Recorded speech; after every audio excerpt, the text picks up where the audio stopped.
लघु उद्योग भारती नालागढ़ इकाई ने पत्रकार वार्ता में विद्युत ड्यूटी में बढ़ोतरी करने पर कड़ी प्रतिक्रिया जाहिर की। इससे सीधा असर लघु उद्योगों पर पड़ेगा।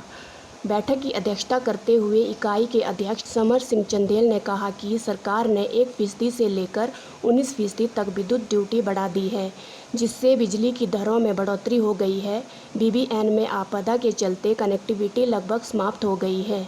सुनिए लघु उद्योग भारती नालागढ़ इकाई ने पत्रकार वार्ता में क्या प्रेस कहा। वार्ता के माध्यम से हम ये आवाज़ उठाना चाह रहे हैं कि बीबीएन क्षेत्र में जो सड़कों की हालत और पुलों की हालत जो इस वक्त बुरी है, जो टूट चुके हैं पुल, उनके ऊपर सरकार बड़ी तीव्रता से काम करे और इस इलाके को, खासकर हमारे बीबीएन क्षेत्र की मैं बात करूँगा, इसको युद्ध स्तर पर इन कामों को करें ताकि हमारे जो इंडस्ट्री है जो परेशान हो रखी है इस वक्त, वो सुचारू रूप से चल सके। इस संदर्भ में हमने वैसे माननीय नितिन गडकरी जी को भी लघु उद्योग भारती ने एक पत्र लिखा है, प्रधानमंत्री जी को भी लिखा है और अनुराग ठाकुर जी से भी हमने उसमें गुजारिश करी है कि आप हमारा एक प्रतिनिधि मंडल जो हिमाचल प्रदेश लघु उद्योग भारती का है वो माननीय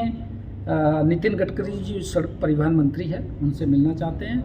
हो सकता है कि हमारे को शीघ्र ही उसका टाइम मिले, उसके लिए हमने रिक्वेस्ट करी है, क्योंकि आप जानते हैं कि लघु उद्योग भारती एक ऐसी संस्था है जो राष्ट्रव्यापी संस्था है और सबसे बड़ी संस्था जो है उद्योगों की वो लघु उद्योग भारती है। सूक्ष्म, मध्यम और बड़े वर्ग के जितने उद्योग हैं बुरी तरह से प्रभावित हुए हैं।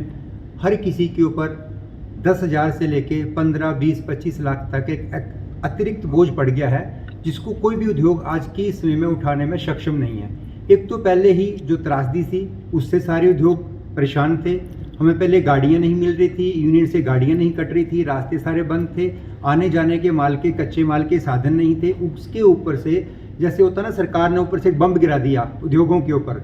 एक तो पहले ही खत्म थे, ऊपर से ऐसी परिस्थिति पैदा कर दी कि अब हम ना तो चलाने की स्थिति में है ना बंद करने की स्थिति में है। अगर चलाते हैं तो भी नुकसान है, बंद करते हैं तो भी नुकसान है। अभी इस स्थिति में आके पहुंच गए हैं कि हमें कोई ना कोई निर्णय लेना पड़ेगा, या तो हिमाचल से उद्योगों को बंद करके कहीं और प्लान करना पड़ेगा, या फिर सरकार ने जो आज ये अपना एक डिक्टेटरशिप तानाशाही वाला जो फैसला दिया है उसको उन्हें वापस लेना पड़ेगा। क्योंकि देखिए, उद्योग जब आपने यहाँ बुलाए थे तो आपने उनसे एक वादा किया था कि आप इतना इन्वेस्टमेंट करें, प्रदेश सरकार आपको 6% से लेके 11% तक इलेक्ट्रिसिटी में आपको माफ़ करेगी। आपने पुराने जितने वादा किया था वो भी वापस ले लिया, नए उद्योगों से आपने इन्वेस्टमेंट करा ली और जब आपको ईडी देने का समय आया तो आपने उसको बैकफुट पे चले गए। हम प्रदेश सरकार के निमंत्रण के ऊपर यहाँ आए, प्रदेश सरकार की नोटिफिकेशन के ऊपर यहाँ पे हमने इन्वेस्ट किया। लोगों ने 5 करोड़ से लेके 25 करोड़ तक की इन्वेस्टमेंट की है अपने प्रदेश में। उद्योगों में 25% तक का इन्वेस्ट किया ताकि हमें इलेक्ट्रिसिटी ड्यूटी पे छूट मिले, और आज प्रदेश सरकार ने उस इलेक्ट्रिसिटी ड्यूटी को वापस लेके मतलब एक तरह से उद्योगों की कमर तोड़ दी है। तो इस तरह की अगर तानाशाही सरकार करेगी तो बहुत जल्द हिमाचल से उद्योगों का पलायन होना शुरू हो जाएगा। और पूर्व में कुछ उद्योग जो बड़े अच्छे थे वो पलायन कर भी चुके हैं, ये सबके संज्ञान में ये बात है।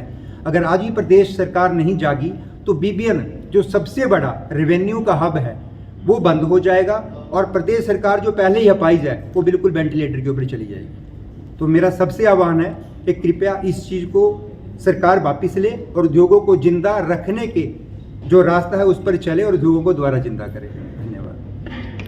आपका फैसला के लिए ज्ञान सुमन की रिपोर्ट।